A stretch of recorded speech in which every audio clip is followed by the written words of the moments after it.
Hello world.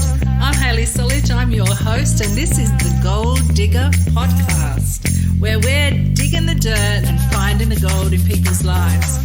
Grab a cuppa, sit back, relax, and enjoy the show. I want to acknowledge that I'm broadcasting from Wajak Noongar Budja here in what's normally sunny Perth, but today is a bit overcast. I must say it's a bit grey over here. And I want to pay my respects to the traditional custodians of this land, the Noongar people, to their elders past, present and emerging. And I want to acknowledge their connection to land, water and country. And I just love our First Nations people. I'm good friends with the elders over here, and it's just been such a wonderful experience to have conversations with them. I love conversations, and that's what today's about. So thank you for joining us. And I'm so excited to be interviewing my guest today. And she's waiting very patiently in the background here, but I'll get to that soon. First, I want to make an admission. I need today's guest, probably more than anybody else, because I'm a middle-aged woman who's come through the dreaded menopause, and I've been confronted by the reality that I'm getting older. I've been wrestling with how to grow old gracefully, and I certainly don't have it down yet. So I'm really needing her attention today and to scoop up any wisdom that she may have. So in preparing for today's show, I was looking for some kind of inspirational quote that I could bring that would sort of bring us into the space. And I found this from Mark Twain, and I just loved it. He said that age is an issue of mind over matter. If you don't mind, it doesn't matter. I loved that when I saw that. And I could hear Faith having a giggle in the background here. So she obviously likes that too. And then there was this other lovely quote that I found from Norman Vincent Peale. And he said, "Live your life and forget your age." Well, Norman, it's easier said than done when your body is screaming at you, "Hello, I'm here," and you are not as fit and healthy as you used to be. But I really appreciate the sentiment, because we can limit ourselves when we look at numbers on a page and then we have an expectation of how we're meant to be. But I am sure that Faith is going to help set that straight in our minds today. So what does this growing old gracefully really mean? And how do we attain the position of contentment with our latter years? And yet this havoc that is just reaping on our minds and our bodies, how do we come to terms with all of that? Our next guest is a woman who is confronting age head on. She's a fashionista, and I can tell you she's beautiful because I can see her even though you can't. She's a social scientist and a qualified counsellor, and she is on a mission to bring healing to women by assisting them to tackle the issues of midlife. And there are many, let me tell you. I'm fascinated to hear more about her journey and the work she's now doing. Please welcome Faith Agugu from Silver Sirens Redefining Aging. Hi, Faith. Hello. Welcome. Hi, Hayley. Thanks for having me here. I'm just so excited because I need you, as I said earlier, and I'm really wanting to get into that pool of wisdom that's resident within you. And I can see it when I look in your eyes, and people can't see your eyes, but I can. And I can see that there's depth there that we're going to be able to connect with today. So Faith, before we start digging around, having a more intense look at how you came to be where you are and what you're doing, I want to ask you a question that I ask all of my guests, and it's just to help us get on the same page. Can you please choose an animal that best characterizes yourself and why you chose that animal? So my one is I've chosen the octopus for many reasons. So the octopus has 500 million neurons. They're great at planning, they're flexible, and they're able to lean on past experience and past learnings, to make intelligent decisions in the future. Now, who knew that about octopus? And they love the ocean. They love being in the ocean. And if anyone who knows me knows, I start every morning about 5:30 in the morning in the ocean, no matter what time of year it is. And I prefer being under the water than above. So definitely the octopus. That is amazing. I have never had a guest say the octopus, and I did not know that about the octopus. I love that, leaning into your past experiences to inform your decision making. Absolutely beautiful. Okay, I can feel we're going into a lovely deep place today. We're going there. We're going there. So I guess it's only fair that I should share with you the animal that I am today. I normally say the horse because that's my team animal, my spirit animal. But today I'm feeling the peacock. Except maybe not the peacock, maybe the peahen. I think I'm the peacock with all those beautiful, lovely coloured feathers, but maybe I'm the peahen who's not actually as beautiful as she used to be, or thought she was. So I'll challenge that. I see peacock when I'm looking at you. Thank you. Well, so today I am the peacock. I even dressed appropriately. I put on colour today because I was feeling something like that today. So, Faith, can tell us about your journey. How did you come to be doing what you're doing with Silver Sirens Redefining Aging? I think it's fascinating because I know that you have a fashion history, but I'm just curious as to how that all evolved and you came into this human services sort of space. Okay. So for me, that journey of transitioning from the fashion industry to being an ambassador of modern aging was around me having my own midlife crisis at the age of 46. So the journey actually started off with me having a hysterectomy at 46. Oh, wow. And that hysterectomy catapulted me into menopause, even though I was told that it wouldn't. So I suddenly got the taste of what menopause was. And I have to say, before that moment, I hadn't thought about aging or menopause. So I was 46, and suddenly I'm in this space where I'm thrown into menopause. And then the business that I was running, a fashion business, which I'd been running for 14 years, started to fail, was starting to crumble from the GFC. So for 2008, started to really struggle, but I hung in there like everyone else. And by the time I got to about 47, 48, I could see that I couldn't hang on anymore. So I was starting to go through menopause. The business was failing and I had to close the doors. This thing that I put absolutely everything into, and I wasn't a mother. So my identity was my business. Yes. And I had to let that go. And that spiraled me into what I now know was a midlife crisis, which the work I do, I realized that it's actually not a midlife crisis, actually a midlife transition. But at that point, I didn't have any language for what I was experiencing. And I didn't see any other women really talking about it. So I had nowhere to go. And I was just spiraling into this space of deep depression, confusion, and a real sense of a loss, overwhelm, and a loss of identity. So I started to make sure that I could get in the pool every day for at least an hour. There's a women's pool in Coogee in Sydney. Yes. And I would go down to the women's pool every day and I would swim laps with friends. And I realized that I had to reinvent myself. I had to, recreate what I thought, I was up until that point was no longer viable. The woman that I was, that worked in fashion, that was happy to go out to parties because I was in PR. So I was expected to go out and party. I was struggling more and more with that. And I was trying to get my younger employees to go for me, but people wanted to see me and I wasn't enjoying it anymore. Yes. So I had to transition, and fashion is about youth, and I was aging out of fashion. So I had to find a career that I could age into, and I had to find a career that I would get better as I age. So when I was thinking about it, psychotherapy, you mentioned counseling, but I'm actually a psychotherapist, which is similar, but it's just a lot more qualified. I'm a bit of a snob. Sure. Yeah.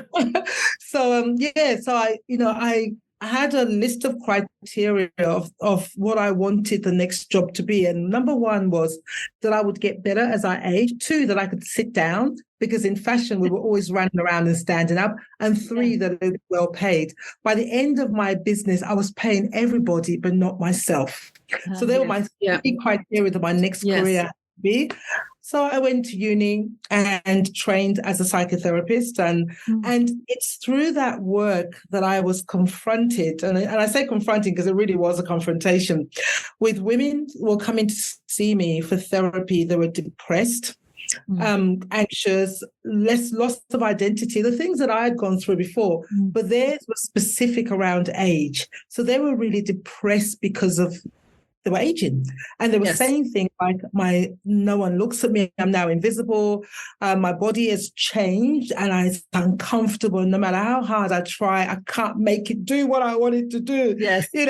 Like that. And some of them were going through menopause, some were and on the cusp of ending relationships. And there were so many things going on for them, biologically, hormonally, spiritually, and they didn't know what was going on because I'd gone through it myself. And the other layer of it was, as an African woman, my training of my role models around aging was very positive. So I didn't hold negative view around aging. So there was a combination of stuff. So suddenly I had these women in my therapy practice, and we were working through their beliefs around aging. And what I came to understand was that they had digested Western society's view of aging. I say Western because lots of other cultures do not hold the same view around aging. And the Western model is, once you lose your youth, you no longer have any value. Once you lose fertility, you're no longer able to have babies. Well, you're a woman. What's your purpose? Yes, so that's right. Internalize those. And that was what was causing their depressions or feelings of isolation or invisibility. Yeah, look, I relate to so much of what you're saying, because I think part of the menopausal journey is recognizing that your body's changing, that things are not as elastic as they used to be, that they're not, that you don't have the same level of energy that you used to have. I've always had abundance of energy because I have hemochromatosis, so my body stores iron. So I've always had an abundance of energy, and but I hit this wall when I got into menopause, and suddenly I'm tired. Suddenly my creativity, which has always been on tap, a reservoir, was empty. And my thinking, which has always been sharp, was dull. And so, there was a huge impact physically. And then going through those, the relationship change. Interestingly, the sexual relationship, and I don't mind saying this publicly, but the sexual relationship with my partner at the same time changed. It was almost like we were in sync with each other, but it had a deep impact. And so I go, what is this new space like? I'm liking the new space. Don't get me wrong. I think that there's some value. I definitely am of the positive aging in the sense of valuing wisdom and valuing that I can walk into a meeting and in 2 minutes understand what's on the table and be able to give a good solution, whereas 30 years ago, I couldn't have done that. 30 years ago, I would have been walking into the room and wondering who I'm competing with and, having that whole other conversation going on. So I think there's value in aging in the sense of your wisdom and your knowledge, but there's so much to contend with in the physiological changes that are going on in you as a woman, and certainly the impacts that has on your psyche around yourself and your value and how others perceive you. And I'm carrying a bit of weight at the moment, and recently I was like, well, would they have asked me to stand up the front if I wasn't old and carrying weight? And, it hasn't changed who I am on the inside and my ability to do things. But how's that perceived by the people that surround my life? Those thinking spaces of, am I the old grey girl now that sits in the group, that sort of sits on the outside and everyone goes, well, that's the old person in the group, And this is what, coming back to that quote about forget about your age, I think it's so relevant. I'm lucky I've got young people in my world. I've got 4 young adult children who live with me, and they keep me very young in my headspace, or else I think I would be that sitting on the outsides of the group going, I'm too old. When you was talking about, not wanting to do the night party scene to do your work, I get it, because you just can't anymore. Whereas previously you probably could have just, just walked through that and loved it and sucked up all of that attention and energy. But I think something happens in our physiologically that says now it's your time to step back a little bit and have view time. I think as a parent, you give, and I know that you don't have children, so this is not to exclude you in the conversation, Faith, but as a parent, you're giving so much out to others. And even as a worker in a career, you're giving so much out to others. I think that there is a space in this older space for you to actually have you time. and to be okay with saying, I am someone who has needs and I'm going to focus on those for a bit. I think that's I guess that's the hidden gem for me in the journey. I see a lot of hidden gem because I still hear, even in the quote that you gave, I still hear a lot of internalized ageism because there's still an assumption that there's something wrong with it. And it's kind of like, oh, get over it. Or, there's just in the messaging, there's still the messaging about, we have to put up with it, as opposed to something distinct, which is the next phase in life. I mean, a tween does not regret moving into adolescent. An adolescent does not regret moving into adulthood. But there's a point around 35 where we suddenly switch and we're now regretting everything ahead of us, So there's a real resistance, and it's so built in us, because even what you were saying, it's so built in us that we take it for granted that that's the way we should think, that we have to somehow put a positive spin on it if we're going to consider ourselves a positive agent. But I say it's beyond that, because there's nothing negative about it anyway. That's not denying that there are physical changes that happens when the body starts to wear and tear and deteriorate. That's a fact. That's an absolute fact. So it's not a Pollyanna, stance on it. But when we devalue aging and always kind of trying to justify, but I've still got some youth in me, that is still internalized ageism. That still means that you've internalized the negative thing. So what I want people to understand is it's a natural part, and it's a natural progression as a human. If we are lucky to still be alive, if we're lucky to die of old age, this is a normal phase. Like every other phases we've gone through, this is one of them. And somehow in our society, we're told to resist it or stave it off or defy it, anti-aging, do all that some way. And that's what I fight against. It's like, come on. It's a natural phase of life. And if we can accept that, I believe there's a lot more to gain from it. There's a lot more gifts it gives us than the challenges. And that's the invitation, is for us to look at that. Look, I love that. I love that.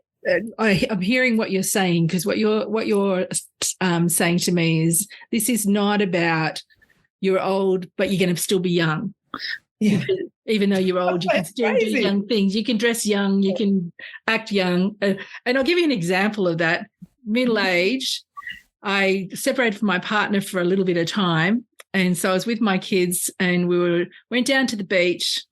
And so I decided that I was going to roll down the hill like a little kid.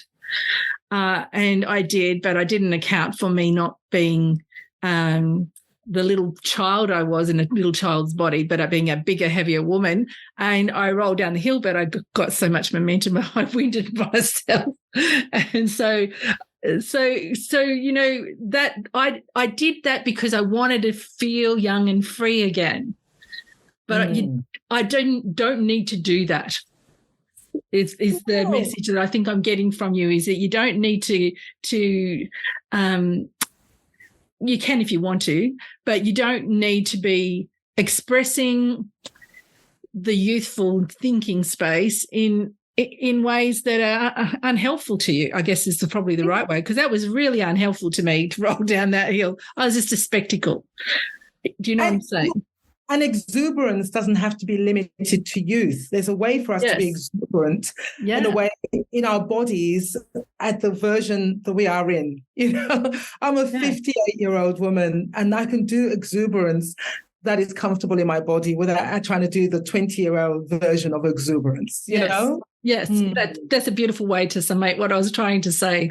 Yeah, yeah. I think that the challenges for me that I've had in my headspace are around who am I, what am I about, how do I still have an impact in the world, because the doors feel like they're closing. They're the kind of mental questions that have been playing in my head. How can I still have an impact even though situations may be, shifting and changing for me?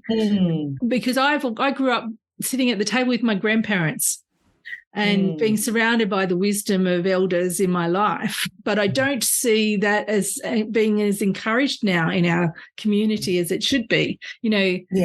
it used to be in our family with my husband's family, because they're all over here and mine aren't. It was, you don't ring, you don't come round, was that's the funny phrase we use. You know, ring, you know, come round, you know, because that's what we always heard from the elders, because they didn't connect with their elder group. Yes. So I think that's the shift I think we need.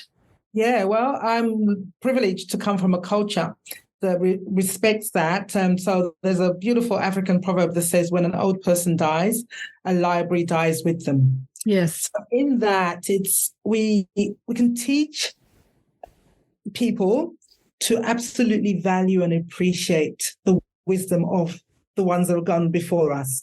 You know, and I think that's something that we've lost. And that's why older people tend to be scrambling for relevance. And I see this and I hear this a lot. You know, we're not relevant anymore. And part of it for me, and that's just me as a therapist head, sounds narcissistic, you know, because there is always going to be spotlights on a particular age group, and we all move through that. So let's say in our societies, 18 to 35. So that's the age group that seems to have relevance and power and, you know, dictate the trends, etc. Okay, so we'll move through that, and I don't understand this kind of like desperation to kind of hold on when our time has moved through. So I'm really happy to step aside for younger women to have the spotlight. I don't have to worry about or obsess about being relevant. Relevance means something very different in my 20s and my 30s. And right now, I want to take my space as the elder and as the crone very proudly. Yes. You know, and that role is a very powerful role. I might have wrinkles and I might not look as beautiful as my 20s and 30s, but that's okay. I've been there. I don't have to try to hold on, but I can step into my role now. You know, and that is to help elevate the women that are coming. And I want a strong message to the women in their 20s and 30s that when they get to this spot, it's a powerful and dynamic time. They don't have to waste their energy dreading and fearing it, and they can just enjoy their 20s and 30s, you know. And I think as elders, as we step into that, that's our role. So I think when we are worried about relevance as it pertains to being young and trendy and, you know, I think we need to just be happy to move away from that and step into our real power, you know, which is as elders. Yeah, and look, I'm hearing you, and I that is really, you know, resonating with my heart. I think that there's a lot of confusion in our youth, in our young people, and they just they don't even know it, but they are screaming out for support and for guidance. And although, you know, a lot of guidance is coming via TV shows and the internet, it's not necessarily the guidance that's going to help them be successful in their own journeys. Yeah. And so I think that we do definitely have a real role to play. And certainly I'm engaged with my kids and their life and their friends, and they love me, which is awesome. I got told this week, all my friends love you, Mum. You know, so I'm not worried about that part of relevance. I think it's just it's knowing the phase of life you're in and embracing that. And I loved what you said about the crone phase. I think the crone phase is such a special phase of life. I honestly do think that. And I thought coming into the, you know, in your 40s to 50s, you kind of fly really high.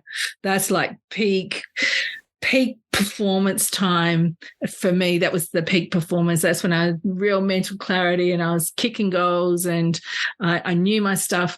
And then coming into the 50s, I kind of felt like a beached whale for a bit there, you know.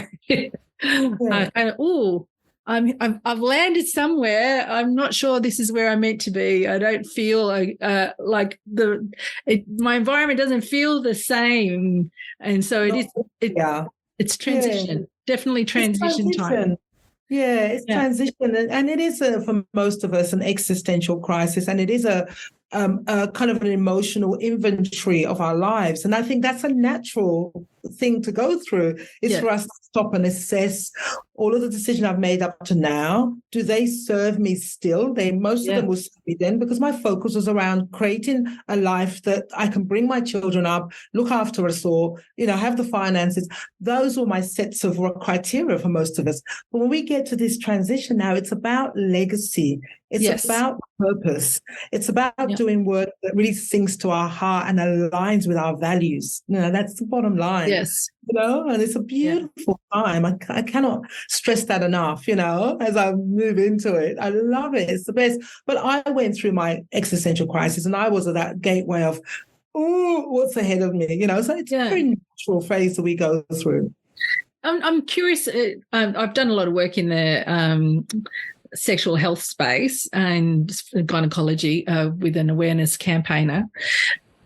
One of the things that was said to us around hysterectomy was this was a lady shared about her parent who had a hysterectomy. She was an artist and she lost her creativity. I was just curious, did you have any reduction in creativity post hysterectomy? Gosh, not one little bit. What concerned me, the fear that I had before I had my hysterectomy, and the reason why I put it off for so long, because I had the worst fibroids, most painful periods for at least a decade. I should have done this years ago, like at least 7 years before I did it. But what stopped me from doing it was because I thought I would lose my femininity, my womanhood in some ways. Yes. Like, if I don't have a uterus, then I'm not a woman. Yes. It was this thing that I was going, I didn't share it with anybody, but it was just this inner fear that I had. So I kept putting it off. And I can tell you, it was the opposite feeling, because the last 10 years of having those horrible periods had taken away my sexuality, had taken away my sensuality. I was very uncomfortable and insecure, self-conscious about having sex, because I didn't know where I was going to just bleed, and really, really hemorrhaging. It was horrible. So, but after the hysterectomy, there was this new freedom that came through me, and I feel so much more comfortable and confident sexually than I've ever done in my life, for sure. Amazing. And part of that is age, and part of that is definitely the hysterectomy. Yeah, no, that's fantastic. Look, I'm really, really grateful to hear that, because I know when I was told that story, I thought, wow, I wondered about the connection. Is there a connection? But obviously there's not. It must have been purely for that individual. Quite a few friends have also gone through it, because after I went through, quite a few of my friends said, I've been putting off as well. And we all have the same view. It's like, why didn't we do it before? Yeah.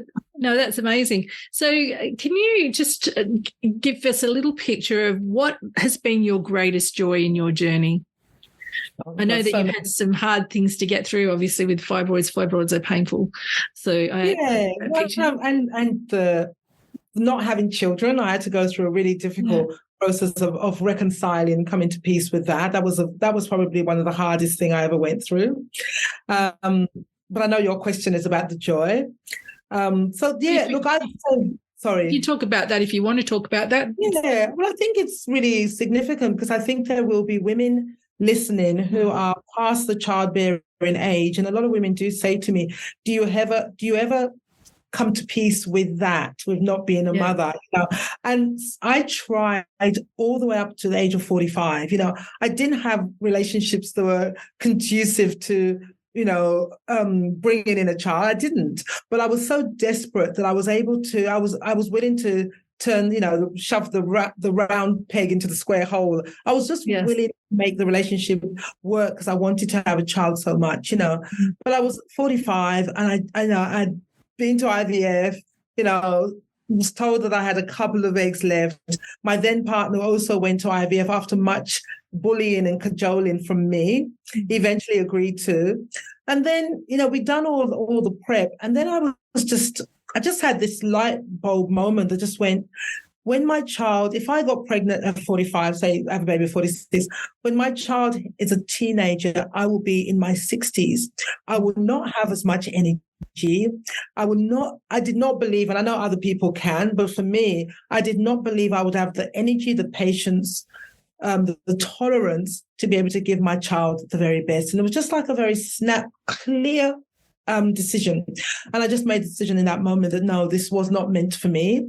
And no matter how painful it was, I was going to let go. So I did let go. And it was a easy decision to come to on a cerebral level, but on an emotional level, it was a very dark place I went to. I was very depressed for a number of years around really letting go and stepping away from that. And I had to do quite a bit of work in therapy on that, but I'm really happy to say, 12 years down the line, I feel such gratitude for the life that I have, because I do accept that not everyone is meant to be a mother, and the motherhood is so much more than just in physically birthing humans. Yes, I get to do motherhood in my work. I mean, most of my clients are the age that I actually had one termination, but most of my clients are the age that my daughter, and I say a daughter because I feel like I know it was a daughter, she would have been, if I had followed through with the pregnancy. So for me, motherhood looks very broad,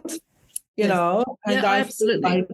I feel like a very maternal person. I'm the person that feeds everyone. Come over, and, so I really feel like I would have been a great mother. But I feel like the universe had other plans for me, not to compare myself to Oprah, but I really relate when Oprah's, as a child-free woman, she talks about that, there was other things that the universe had plans for her, other ways for her to serve. And I feel like that. I feel that I'm much more in service in a broader way because I'm not a mum. Yeah, no, look, as a mum of 4 who has had it's been a tough ride, let me tell you. I often envy my friends who don't have children. So I think, oh my goodness, where would my life have gone if I had not had, this joy and this limitation? Let's be real honest about it. There's a joy that's associated with having children. They kill your selfishness, so they make you a better person. But there's also the burden of family is a huge thing. I'm living here I am in my late 50s, and I'm living with my adult children who've moved out and moved home, and this is symptomatic for women that and husbands as well, but it's symptomatic that, once you have children, they are for life, and good and bad, you are married to whatever that looks like for life, unless you opt out, and some women do. So I think that, there's pluses and minuses on both counts, let me tell you. And to answer your question around the joy, freedom for me is one of my biggest value. And so the joy of not being a mum is that I have so much freedom. Yes. I love the ability to be able to just get up and go. And that's such a big thing for me. I can make decisions at a whim. Not that I'm that type of person, but I've had so much choices, And I just absolutely value that. So when I went through my process of grief, what I landed on was, wow, you can do anything you want. That's amazing. Yeah. Your money is yours. Yeah. Yes. And you just don't have that when you're a parent, let me tell you. I know that. Sacrifice everything all the time. I feel the gratitude. But then it's a choice to sacrifice too, if you want to own your stuff. Yeah. Look, you know what? The bottom line is, like you said, both have their strengths and weaknesses, both have their advantages and disadvantages, both do. And it simply is. And if I would turn down the clock, I would choose to be a mother, but it's accepting the things as they are. Yeah. As they are, I choose to enjoy the advantages of being a child-free woman. Absolutely. Yeah, that's beautiful. We're going to just take a quick break, Faith, and then we'll be back in just a moment.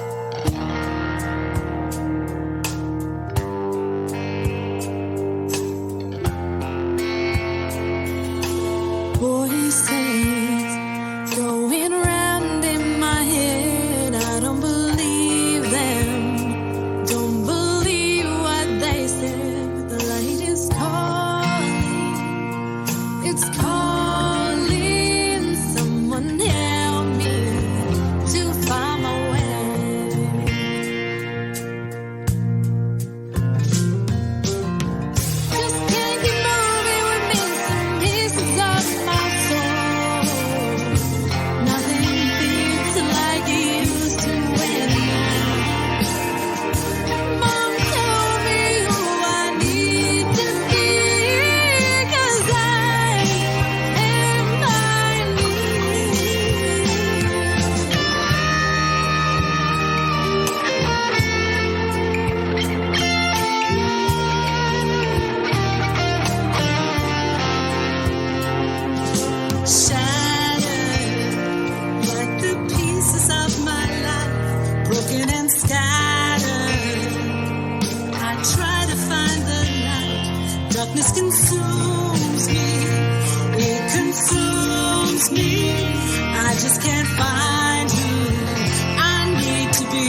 Gold Digger podcast, and I'm Hayley Solich, and we're speaking today with Faith Agugu.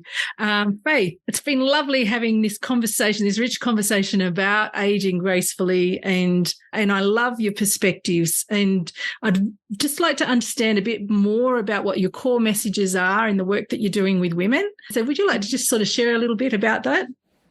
Yeah, I just want to just a quick correction around aging gracefully. I just want to say that women or anyone, you're entitled to age disgracefully if that's what you want. Again, I really hate women being pigeonholed into a particular type of age. And I think one of the core messages in Silver Sirens is that women age on their own terms, and that's really important to me. But my core message generally around, as a psychotherapist, and I drum this into my clients, and it's a tagline on the Healing Process website, which is my therapy practice, is that by doing our individual healing work, we heal our families, our relationships, and our community.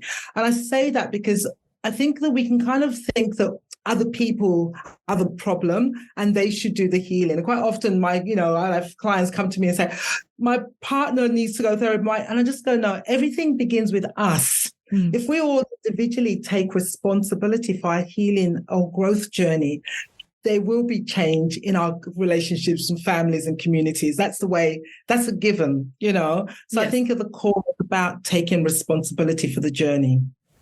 Yeah, no, I love that. And I 100% agree. While you're looking out, you're missing what's going on in here, in us. That one finger pointing out, three pointing back. I mean, it's a cliche, but it's so true. Yeah, no, it is absolutely true. And certainly that's been my experience in my relationship with my partner. Seek first to understand, then to be understood. Yeah. And if we understand our own journey, then we can be understood by others as well. So what kind of reactions are you getting to your programs, Faith? What sort of, I'm just curious how women presenting to you and how the work you're doing is changing their experience. And we're talking specifically around aging, I'm assuming. Or yes, just, yeah. So the women that are involved with Silver Sirens, I can just sum it up in 3 words, and that's relief. One, relief that there's a community of women that understand them, excitement, that, the strong message is that, oh my God, potentially the best is yet to come, it's not necessarily the message of this is over. Potentially the best years of my life could be ahead of me, And the last one is hope, which ties in with number 2, and I think that's a strong feedback that I get. They come to the events and they say, I now have hope that the next 20 or 30 years I can actually live the life of my dreams, and I can actually follow through with my passions and really live my legacy, live my purpose. Yeah. And I think that's a beautiful hope for women to have. Yeah, and I do. Look, I think that having come through postnatal depression at one point in my life and the despair that sits around that, I can really see shifting the lens of the long term is such an important part of the recovery of yourself as an individual and your resilience, etc. So being able to connect with a vision of who you might be and how your life experiences might have value in this next part is huge. That's one reason why I started the Inspiring Legacy Project, which is about encouraging women to be part of legacy. So not going to the grave, like you were talking earlier about that African proverb around taking, the library to the grave with you. I also think about that often. I lost my 2 grandparents, my 2 grandmothers and my mother in the same year. And so all of the information in our family in the matriarchal line was gone in a 12-month period. So for me, capturing the wisdom, capturing the understanding of how to do things, the knowledge of family systems, all of that stuff was so incredibly important and overlooked by a lot of people. So, I really wanted to encourage women to look around in their world and go, well, how could I be part of something, creating something that's going to go beyond me, that's going to have impact? And so I see what you're doing here is like, that's amazing. To me, this totally encapsulates what I'm trying to encourage women to do, which is to have a look in their world, see what they have in their life experience bag that could have value to others. And what I'm hearing from you, Faith, is you had this experience, it changed your life, and you looked at this experience and gone, well, how can I take the gold out of this and take it forward and make it valuable for the future and for others? And that's to your credit. Hats off to you, Faith, for doing that. And wow, graciously. And for the impact for other women, to bring hope and to transform their thinking around what can be very bleak for some women. This can be a very bleak time. We have a population of women that are homeless like never before. Women who are fastest growing cohort in homelessness. That's one of the charities that we support. It's the Older Women's Work by a Brick program, because women over 50 are the fastest growing cohort in homelessness. It's crazy. Yeah. So there's also, because we have this women empowerment, women are not staying where they're not happy anymore. They want more for their lives. So there's a lot of transition and I guess growth for women, but also challenge for women as they're coming into this part of life. So I think there's a lot of work to be done. So I'm loving what you're doing. Keep doing it. And there's more to be done. So if you could change one thing right now, putting on your wisdom mantle as a crone, if you could change one thing right now about how we are as a society, what would that be? I would change two, because I'm greedy. Okay. Number one, I would change the aged care system. It's heartbreaking. It actually breaks my heart to think of us as we're aging, that the only options that are open to us is the system that focuses more on profit than care. That absolutely breaks my heart. So I would change the aged care system. I would introduce more multi-generational type living situation that we see in more traditional communities. I know it's easier said than done, but I think we can do much better than what we've got today. And number two, I would change the childcare systems. There are a lot of women like myself, child-free, or maybe other women who now the children have gone, that have got the time, and younger women are struggling, especially single women are struggling to pay for childcare and to find support. We need a village to grow, to nurture children. Yes. And I would really urge for some changes in that area. I would love to see a dial-a granny type program, which is something I'm thinking about, where someone like me can put my name down and be respite for younger, single mothers or younger. Yeah, that's what I do things. Yeah, and look, you're speaking my language now, because what I have such a heart for young mothers, because I was a young mother who needed support, and I had a few people who were wonderful. I had an older lady who used to come in fortnightly and clean my house. And she just did that out of the kindness of her heart, and she was consistent through that time when I was at my lowest. And I am so grateful to her. But a lot of my decisions made were based on finances, and so that kept me out of the workplace for a long time. They had 4 little children, and what a difference it would have been if I had had family around me. I had no family, or if I had a grandmother that I could drop the kids to, or if I could had a friend who could come and sit in for a time, an older friend in the community. There's considerations you'd have to have around safety and security, but we are a community. And one of the things I'm passionate about is reconnecting community. Absolutely. All levels of community. And in particular, I'm passionate about reconnecting the female community, because I think there's wisdom that sits in our older generations, and there's young people who are lacking wisdom, who really need it. And we need to spend time together and get off the phones, get off the computers, get into the real world and share what we know, cook together, plant together in the garden, see things together and share what we're seeing, because they come through different lenses, have rich conversations together. I think there's a lot that could be done. Yeah. Look, the antidote for addiction, and addiction is really, it's a spiritual malady, it's a disconnect. Yeah. And the antidote for addiction is connection, and that's why we desperately need to do exactly what you're saying, rebuild communities. That would change a lot of the mental health and addiction problems we have in our societies today. I absolutely 100% agree. And I think, Faith, we might leave it there because I think that is a key message. Oh, you got one more thing to say? Sorry, I was going to say, is there anything else that you wanted to say? I just wanted to end with this beautiful quote. It's a Native American quote, and it says, "At puberty, a woman is shown her power.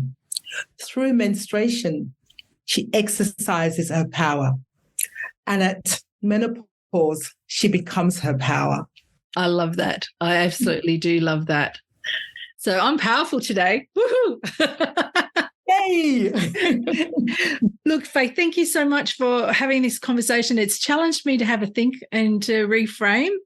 And I think that's a really important thing to do. And so I'm hoping that if there's any women out there that have listened today and you're inspired by the work Faith's doing, what website should they go to connect with you, Faith? Come to www.silversirens.org. Silversirens.org. Now, that's not too hard to forget if you go to your Grays, silversirens.org. Fantastic. And look, you might see me, Faith. I might be heading your way because I think that you might have some answers to some questions that I have, going on in the inside of me. Great. Or join us for the healing. Our next Redefining Aging event is on Saturday, the 16th of September. It's in person in Sydney and online as well. And that's fantastic.